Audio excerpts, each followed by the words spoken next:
নমস্কার। ভগবান শ্রী শ্রী রামকৃষ্ণ পরমহংসদেব, পরম আরাধ্যা শ্রী শ্রী শারদামণি এবং বীর সন্ন্যাসী স্বামী বিবেকানন্দের রাতুল চরণে আমার ভক্তিপূর্ণ ভূমিষ্ঠ প্রণাম জানিয়ে শুরু করছি ভক্তের দরবার ইউটিউব চ্যানেলের প্রতিদিন কথামৃত। তব কথামৃতং তপ্ত জীবনং কবিভিরীডিতং কলমশাপহম শ্রবণমঙ্গলম শ্রীমদাততং ভুবি গৃণন্তি ये ভুরিদা জনাঃ। শ্রী শ্রী রামকৃষ্ণ কথামৃত আমরা পড়ব আজকে 964 পাতা। আমরা কালকে দেখছিলাম যে ঠাকুর ভক্ত সঙ্গে বসে আছেন, সেখানে গিরিশ ঘোষ আছেন, মাস্টার মশাই আছেন, ডাক্তারবাবু আছেন, ছোট নরেন আছেন প্রভৃতি ভক্ত সঙ্গে তিনি কথা বলছেন। এবার বলছেন যে পূর্ব কথা, প্রথম সমাধি, আবির্ভাব ও মূর্খের কণ্ঠে সরস্বতী। হ্যাঁ, তার কৃপা হলে জ্ঞানের আর কি অভাব থাকে। দেখো না, আমি তো মুখ্যু, কিছুই জানি না, তবে এসব কথা বলে কে? আবার এ জ্ঞানের ভাণ্ডার অক্ষয়। ওদেশে ধান মাপে রামে রাম রামে রাম বলতে বলতে একজন মাপে, আর যাই ফুরিয়ে আসে আর একজন রাস ঠেলে দেয়। তার কর্মই ওই, ফুরালেই রাস ঠেলে। আমিও যা কথা কয়ে যাই, ফুরিয়ে আসে আসে হয় মা আমার অমনি তার অক্ষয় জ্ঞান ভাণ্ডারের রাস ঠেলে দেন। বলতে কিছু তো পড়াশোনা করিনি, কিন্তু আমার মুখে, ঠাকুরের মুখে কে যেন ঠিক কথা জুগিয়ে দেয়। কোনো একটি কথা শেষ হয়ে এলে আবার যেন কে আবার পরবর্তী কি কথা হবে সেটা যেন তাকে যোগান দিয়ে যাচ্ছে। এটাই বলছেন যে তার কৃপা হলে সব হয়, জ্ঞানের অভাব হয় না। ছেলেবেলায় তার আবির্ভাব হয়েছিল। 11 বছরের সময় মাঠের উপর কি দেখলুম, সবাই বললে বেহুশ হয়ে গেছিল, কোনো সার ছিল না। সেই দিন থেকে আর এক রকম হয়ে গেল। নিজের ভিতর আর একজনকে দেখতে লাগলাম। যখন ঠাকুর পূজা করতে যেতুম, হাতটা অনেক সময় ঠাকুরের দিকে না গিয়ে নিজের মাথার উপর আসতো আর ফুল মাথায় দিত। যে ছোকরা আমার কাছে থাকতো সে আমার কাছে আসতো না, বলতো তোমার মুখে কি এক জ্যোতি দেখছি, তোমার বেশি কাছে যেতে ভয় হয়। ছোটবেলায় ঠাকুরের কি অবস্থা হয়েছিল সেটা তিনি এখানে বললেন। এরপরে যাচ্ছে আমরা ত্রয়োবিংশ পরিচ্ছেদে, free will or God's will. যন্ত্রারূঢ়ানি মায়য়া। শ্রীরামকৃষ্ণ, আমি তো মুখ্য, আমি কিছু জানি না, তবে এসব বলে কে? আমি বলি মা, আমি যন্ত্র, তুমি যন্ত্রী। আমি ঘর, তুমি ঘরণী। আমি রথ, তুমি রথী। যেমন করাও তেমনি করি, যেমন বলাও তেমনি বলি, যেমন চালাও তেমনি চলি। না হং না হং, তুহু তুহু। তারই জয়, আমি তো কেবল যন্ত্রমাত্র। বলছেন না হং, আমি কেউ না, সবই তুমি, তুহু তুহু। না হং না হং, আমার কোনো অহং নেই, আমি কেউ না, সবই তুমি করছো। শ্রীমতী যখন সহস্রধারা কলসি লয়ে যাচ্ছিলেন, জল একটুও পড়ে নাই। সকলে তার প্রশংসা করতে লাগলো, বলে এমন সতী হবে না। তখন শ্রীমতী বললেন, তোমরা আমার জয় কেন দাও? বলো কৃষ্ণের জয়, কৃষ্ণের জয়, আমি তার দাসী মাত্র। ওই অবস্থায় ভাবে বিজয়ের বুকে পা দিল। এদিকে তো বিজয়কে এত ভক্তি করি, সেই বিজয়ের গায়ে পা দিল। তার কি বলো দেখি।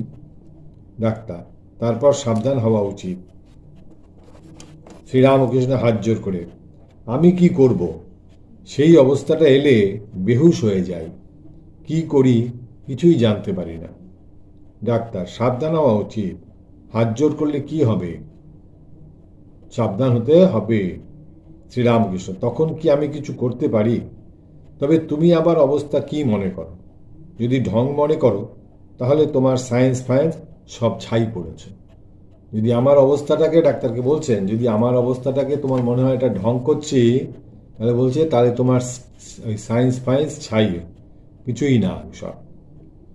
ডাক্তার মহাশয়, যদি ঢং মনে করি তাহলে কি এত আসি? এই দেখো, সব কাজ ফেলে এখানে আসি, কত রোগীর বাড়ি যেতে পারি না, এখানে এসে 6-7 ঘন্টা ধরে থাকি। যদি ঢঙই মনে করতুম তাহলে কি আসতুম? তাহলে আসতুম না। ন যোৎসে ভগবদ্গীতা ঈশ্বরী কর্তা, অর্জুন যন্ত্র। শ্রীরামকৃষ্ণ সেজবাবুকে বলেছিলাম, তুমি মনে করো না তুমি একটা বড় মানুষ, আমায় মানছ বলে আমি কৃতার্থ হয়ে গেলুম। তা তুমি মানো আর নাই মানো, তবে একটি কথা আছে, মানুষ কি করবে তিনিই মানাবেন। ঈশ্বরীয় শক্তির কাছে মানুষ খড়কুটো। যে মালিক, যে তাকে বহাল করেছে কাজে, তাকেই বলছে যে তুমি ভেবো না তুমি বড় মানুষ, আমায় মানছ বলে আমি কৃতার্থ হবে। কৃতার্থ আমি হচ্ছি না কিছুই।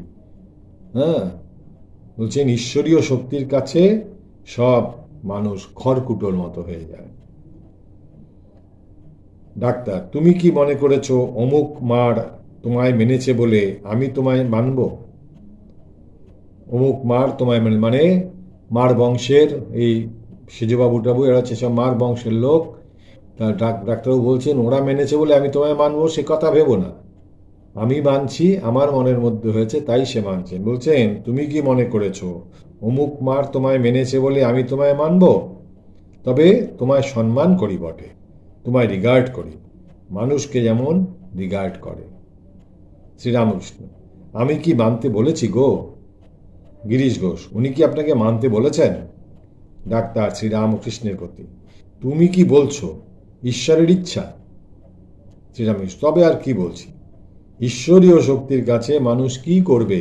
তুমি যে আমায় মানছো, ঈশ্বর তোমায় মানাচ্ছে, ঈশ্বরের দ্বারা ঈশ্বর সেই ব্যবস্থা তোমায় করেছে বলেই তুমি মানছো। বলছে যে ঈশ্বরীয় শক্তির কাছে মানুষ কি করবে? অর্জুন কুরুক্ষেত্র যুদ্ধে বললেন আমি যুদ্ধে করতে পারবো না, জ্ঞাতি বধ করা আমার কর্ম নয়। শ্রীকৃষ্ণ বলে অর্জুন তোমায় যুদ্ধ করতেই হবে, তোমার স্বভাবে করাবে। শ্রীকৃষ্ণ সব দেখিয়ে দিলেন, এই সব লোক মরে রয়েছে, যাদের তুমি দেখছো তারা সবাই মরেই আছে, তারা কেউ বেঁচে নেই। শিখরা ঠাকুর বাড়িতে এসেছিল, তাদের মতে অশ্বত্থ গাছে যে পাতা নড়ছে সেও ঈশ্বরের ইচ্ছায়, তার ইচ্ছা বই একটি পাতাও নড়বার জো নাই। Liberty or necessity, influence of motives. Doctor, যদি ঈশ্বরের ইচ্ছা তবে তুমি বকো কেন? লোকদের জ্ঞান দেবার জন্য অত কথা কও কেন? ডাক্তারও সমান তালেই চালাচ্ছেন, যদি সবই ঈশ্বরের ইচ্ছা তা তোমার এত বকার দরকার কি? এত জ্ঞান দেবার তো কোনো দরকার নেই। শ্রীরামকৃষ্ণ কি বলছেন? শ্রীরামকৃষ্ণ বলাচ্ছেন তাই বলি, আমি যন্ত্র তুমি যন্ত্রী। আমি নিজে কিছুই বলছি না, আমাকে দিয়ে বলাচ্ছে তাই বলছি। তুমি যে বলছো কেন, এ বলাটা আমার বলা নয়, এ বলাটা যা কিছুই ঘটনা ঘটছে সবই তিনিই করাচ্ছেন, তিনিই বলাচ্ছেন তাই বলছি। ডাক্তার, যন্ত্র তো বলছো, হয় তাই বলো, নয় চুপ করে থাকো, সবই ঈশ্বর। গিরিশ মশাই যা মনে করুন, কিন্তু তিনি করান তাই করি। A single step against the Almighty will, তার ইচ্ছার প্রতিকূলে এক পা কেউ যেতে পারে না, তার ইচ্ছা না হলে এক পা কেউ যেতে পারে না। ডাক্তার, ফ্রি উইল তিনিই দিয়েছেন, তো তিনিই তো ফ্রি উইল দিয়েছেন। আমি মনে করলে ঈশ্বর চিন্তা করতে পারি, আবার না করলে না করতে পারি। তিনি ফ্রি উইল আমায় দিয়েছেন, আমার ইচ্ছা, আমি ইচ্ছা করলে ঈশ্বর চিন্তা করতেও পারি, নাও করতে পারি। গিরিশ, আপনার ঈশ্বর চিন্তা বা অন্য কোনো সৎ কাজ ভালো লাগে বলে করেন, আপনি করেন না, সেই ভালো লাগাটা করায়। যে আপনার ভালো লাগে বলে করছেন, সেই ভালো লাগাটাও তিনিই করাচ্ছেন। তিনি যদি ভালো না লাগান তাহলে আপনার ভালো লাগবে না, এটাও তারই খেলা, এটাও তারই ইচ্ছা অনুযায়ী হচ্ছে, সেই জন্যই আপনি এখানে এসছেন, তার ইচ্ছা হয়েছে বলেই আপনি এসছেন। ডাক্তার, কেন? আমি কর্তব্য কর্ম বলে করি, এটা আমার কর্তব্য। ডাক্তার হিসেবে রোগী দেখা, এখানে আসা, এটা আমার কর্তব্য, তাই আমি করি। গিরিশ, সেও কর্তব্য কর্ম করতে ভালো লাগে বলে। ডাক্তার, মনে করো একটি ছেলে পুড়ে যাচ্ছে, তাকে বাঁচাতে যাওয়া কর্তব্যবোধে। একটা ছেলে পুড়ে যাচ্ছে, তাকে বাঁচাতে যাওয়া কর্মবোধে। গিরিশ, ছেলেটিকে বাঁচাতে আনন্দ হয়, তাই আগুনের ভিতর যান। আনন্দ আপনাকে নিয়ে যায়। চাটের লোভে গুলি খাওয়া। সকলের হাস্য। জ্ঞানং জ্ঞেয়ং পরিজ্ঞাতা ত্রিবিধা চর্মচোদনা। শ্রীরামকৃষ্ণ, কর্ম করতে গেলে আগে একটি বিশ্বাস চাই, সেই সঙ্গে জিনিসটি মনে করে আনন্দ হয়, তবে সে ব্যক্তি কাজে প্রবৃত্ত হয়। মাটির নিচে একঘরা মোহর আছে, এই জ্ঞান, এই বিশ্বাস প্রথমে চাই। ঘোড়া মনে করে সেই সঙ্গে আনন্দ হয়, তারপর খোঁড়ে। খুঁড়তে খুঁড়তে ঠং শব্দ হলে আনন্দ বাড়ে, তারপর ঘোড়ার কানা দেখা যায়, তখন আনন্দ আরও বাড়ে। এই রকম ক্রমে ক্রমে আনন্দ বাড়তে থাকে। আমি নিজে ঠাকুরবাড়ির বারান্দায় দাঁড়িয়ে দেখেছি, সাধু গাঁজা তয়ের করছে আর শাস্তে শাস্তে আনন্দ। ডাক্তার, কিন্তু আগুন হিটও দেয় আর লাইটও দেয়। আলোতে দেখা যায় বটে, কিন্তু উত্তাপে গা পুড়ে যায়। ডিউটি অর্থাৎ কর্তব্য কর্ম, ডিউটি করতে গেলে কেবল আনন্দ হয় তা নয়, কষ্টও আছে। মাস্টার গিরিশের প্রতি, পেটে খেলে পিঠে সয়, কষ্টতেও আনন্দ। গিরিশ ডাক্তারের প্রতি, ডিউটি শুষ্ক। ডাক্তার, কেন? গিরিশ, তবে সরস। সকলের হাস্য। মাস্টার, বেশ, এইবার লোভে গুলি খাওয়া এসে পড়ল। গিরিশ ডাক্তারের প্রতি, সরস নচেত ডিউটি কেন করেন?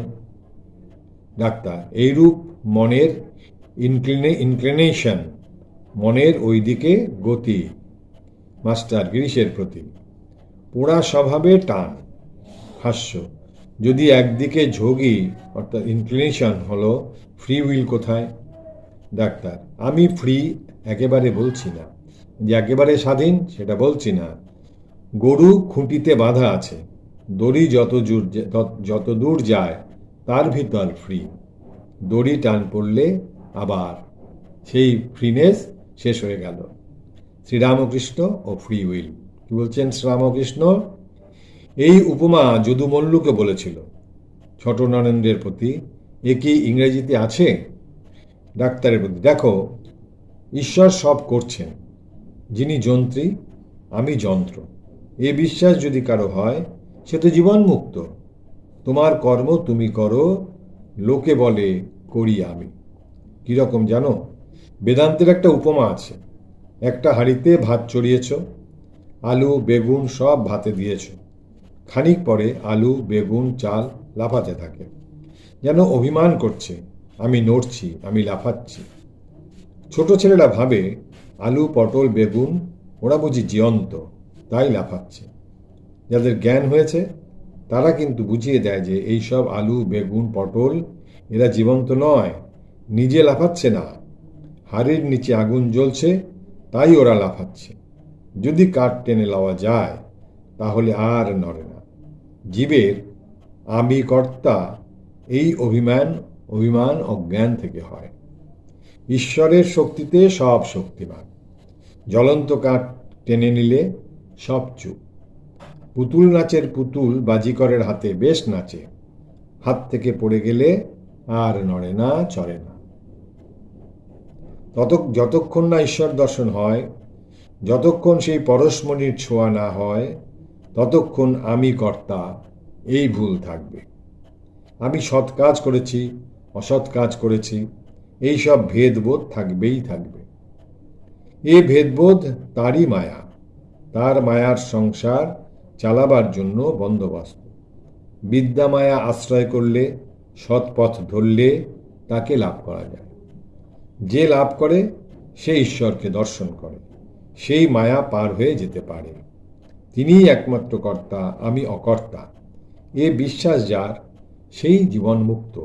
এ কথা কেশব সেনকে বলেছিলাম। গিরিশ, ফ্রি উইল কেমন করে আপনি জানলেন? ডাক্তার, রিজনের দ্বারা, বিচারের দ্বারা নয়। I feel it. বিচার করে আমি জানিনি, কিন্তু আমি বিশ্বাস করি, ফিল ইট, আমার মনে হয় এটা। গিরিশ, দেন I and others feel it to be the reverse. তাহলে আমি আর অন্যরা মনে করছি যেটা ঠিক উল্টো, আমরা সকলে ঠিক উল্টো বোধ করি যে আমরা পরতন্ত্র, সকলের হাস্য। ডাক্তার, ডিউটির ভিতর দুটো এলিমেন্ট, ডিউটি বলে কর্তব্য কর্ম করতে যাই, 2 নম্বর হচ্ছে পরে আহ্লাদ হয়, কিন্তু ইনিশিয়াল স্টেজে অর্থাৎ গোড়াতে আনন্দ হবে বলে যাই না। ছেলেবেলায় দেখতুম পুরুত সন্দেশে পিঁপড়ে হলে বড় ভাবিত হতো। পুরুতের প্রথমেই সন্দেশ চিন্তা করে আনন্দ হয় না, হাস্য প্রথমে বড় ভাবনা। মাস্টার স্বগত, পরে আনন্দ কি সঙ্গে সঙ্গে মনে আনন্দ হয় বলা কঠিন। আনন্দের জোরে কার্য চলে, কার্য হলে ফ্রি উইল কোথায়? ডাক্তার বলছেন যে প্রথমে যাই কাজের জন্যে, অর্থাৎ ডিউটির জন্য। প্রথমে হচ্ছে ডিউটির জন্য যাওয়া, ডিউটির দুটো এলিমেন্ট আছে। একটা হচ্ছে প্রথম এলিমেন্ট হচ্ছে ডিউটি বলে কর্তব্য কর্ম করতে হয়, কারো অসুস্থ সেই জন্য সেখানে আমাকে যেতে হবে, পরে আহ্লাদ হয়। কিন্তু ইনিশিয়াল স্টেজে বলছেন আনন্দ হবে বলে যাই না, ইনিশিয়াল স্টেজে ডিউটি করতে যাওয়া হয়। ছেলেবেলায় দেখতুম পুরুত সন্দেশে পিঁপড়ে হলে বড় ধারিত হতো, অর্থাৎ সেই সন্দেশগুলো তো পুরুত নিয়ে যাবে, ওই জন্য পিঁপড়ে হলে তার চিন্তা হচ্ছে। ছেলেবেলায় দেখতুম পুরুত সন্দেশে পিঁপড়ে হলে বড় ভাবিত হতো, পুরুতের প্রথমেই সন্দেশ চিন্তা করে আনন্দ হয় না, হাস্য প্রথমে বড় ভাবনা। মাস্টার বলছেন মনে মনে, স্বগত বলছেন পরে আনন্দ কি সঙ্গে সঙ্গে মনে আনন্দ হয় বলা কঠিন। আনন্দের জোরে কার্য হলে ফ্রি উইল কোথায়? আনন্দের জন্য যদি কার্য হবে তাহলে ফ্রি উইল কোথায় থাকছে? এই অবধি পরে আজকে আমরা এখানে রাখছি, এরপরে আমরা চতুর্বিংশ পরিচ্ছেদে যাব। নিরঞ্জনং নিত্যম অনন্তরূপং ভক্তানুকম্পা ধৃত বিগ্রহং বৈ ঈশাবতারং পরমেশ্বমেডং তং রামকৃষ্ণ শিরসা নমামি। হরি ওম তৎসৎ। শ্রীরামকৃষ্ণার্পণমস্তু।